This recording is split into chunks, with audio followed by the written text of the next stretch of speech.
Hey guys, it's Joe at Pocketnow.com, and we've already shown you the unboxing and the hardware walkaround of the HTC Desire S. So today what I'd like to do is show you the software that comes with it, particularly HTC Sense UI 2.1. So let's go take a look.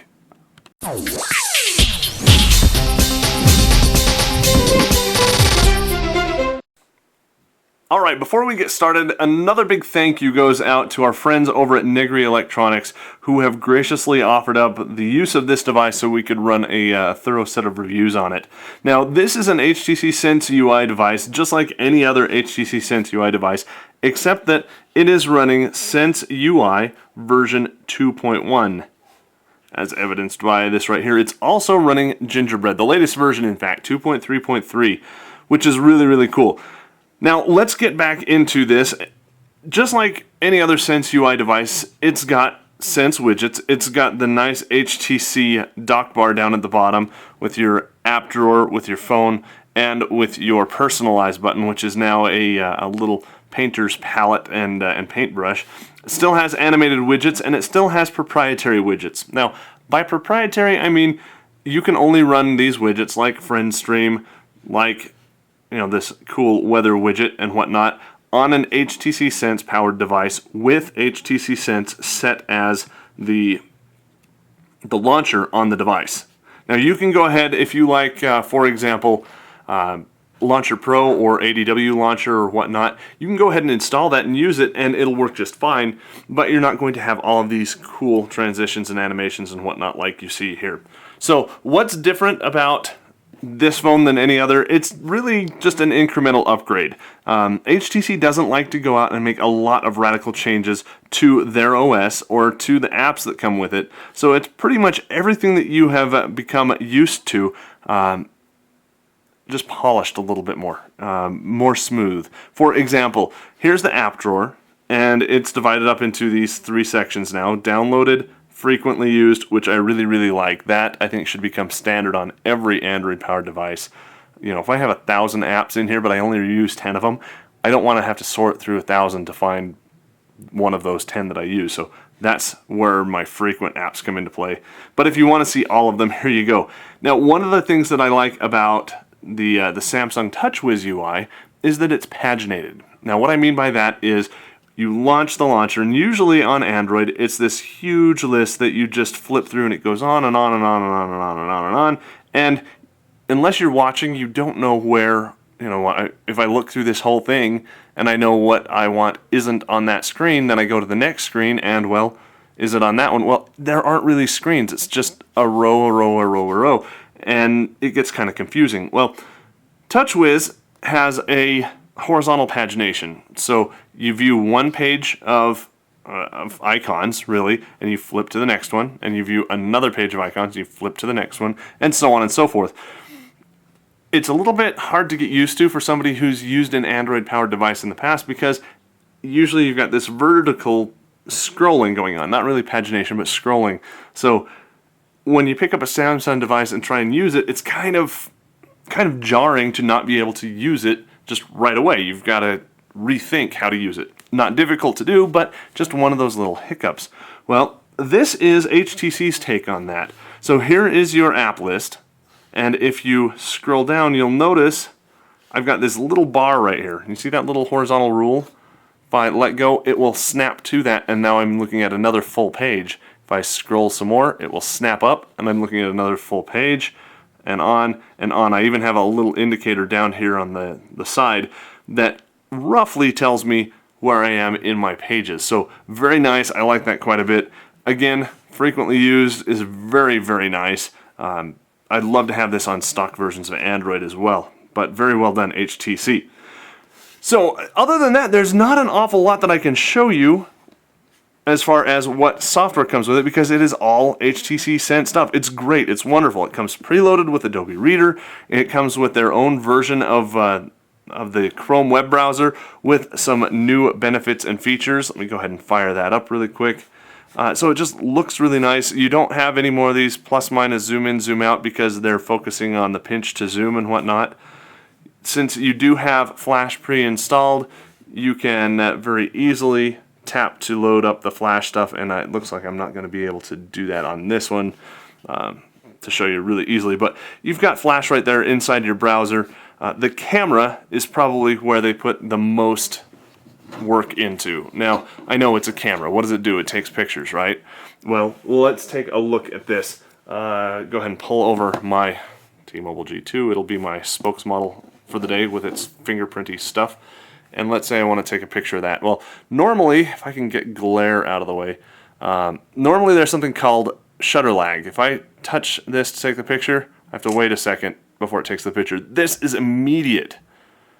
So again, I want to take a picture, great, snap, done. Same thing with video. There's none of that lag that you'd experience before with with other ROMs and whatnot, where you have to touch, wait, snap, and by then, especially if it's fast motion, the picture's lost. Your subject has moved on to other things. So very, very impressed with the progress that they've made there. It's just fabulous, and it defaults to high definition video recording right out of the box. So really great. Messaging and mail are still the HTC Sense versions of the app, so a little bit more polished than what comes with Android. Come back over here and do mail. Again, the same thing. In this case, it's asking me to set up either a POP3 or IMAP or Exchange. Notice we're still missing Gmail from this.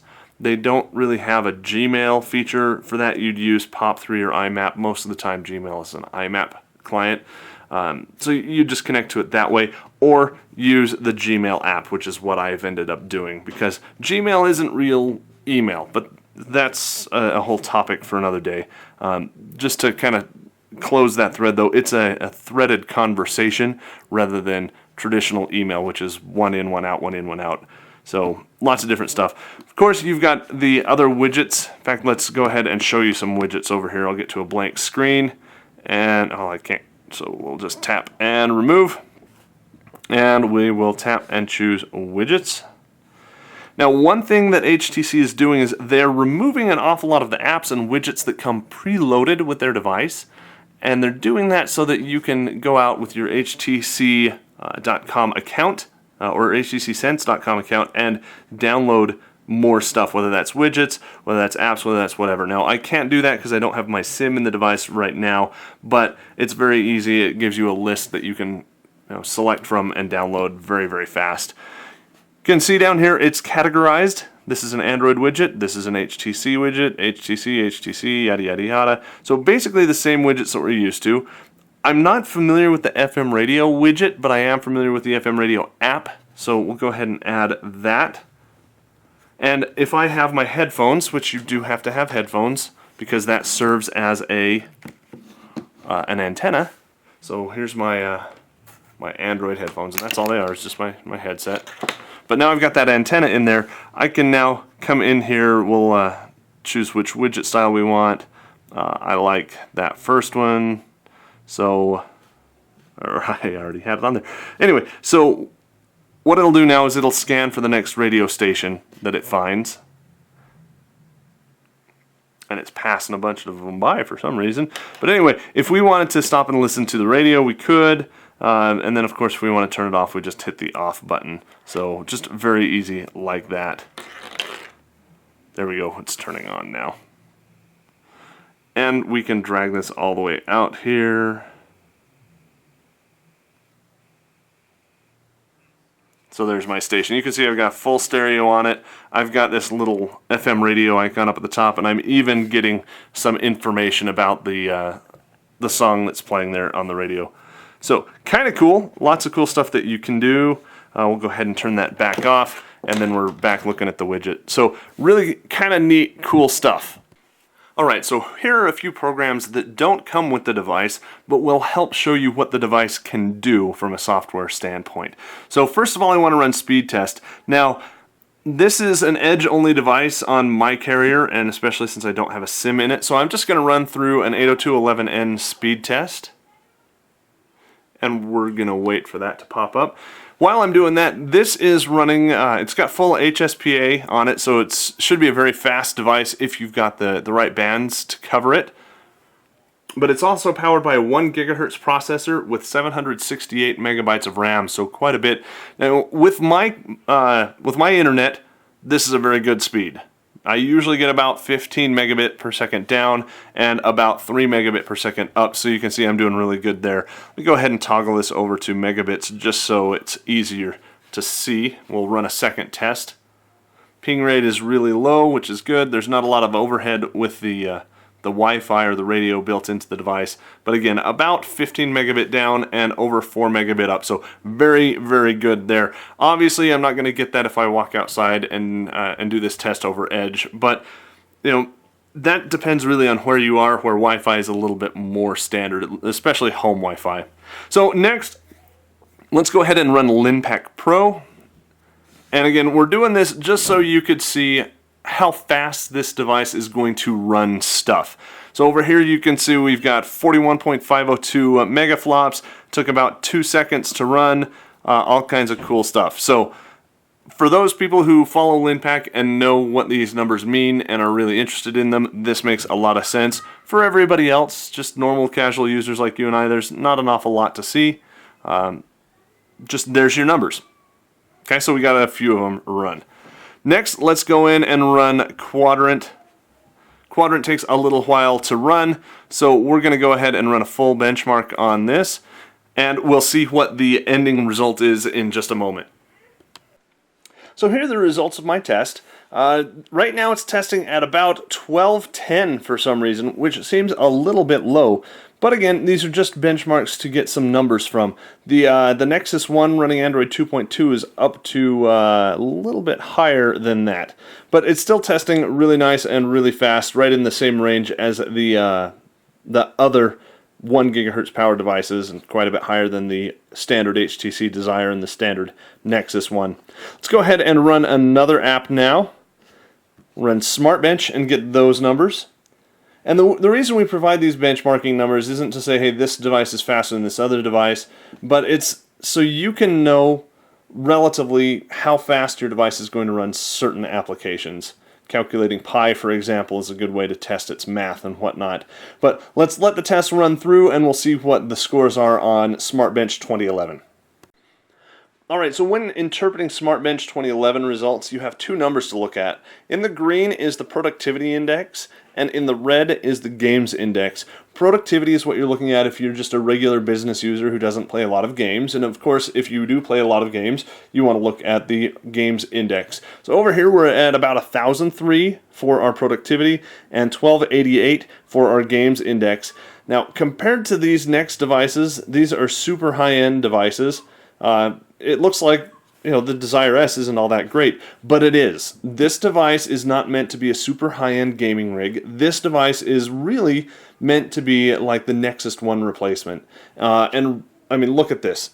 It's small, it's sleek, it does everything that it needs to, it's fast, and it does it all in a package that we can all get behind, and it's just a beautiful, beautiful device. So the HTC Desire S running Android Gingerbread and HTC Sense UI 2.1 definitely gets my vote of approval. If it had bands that got me really fast 3G, this would probably be my daily driver, and I'd probably go out and grab this phone right away.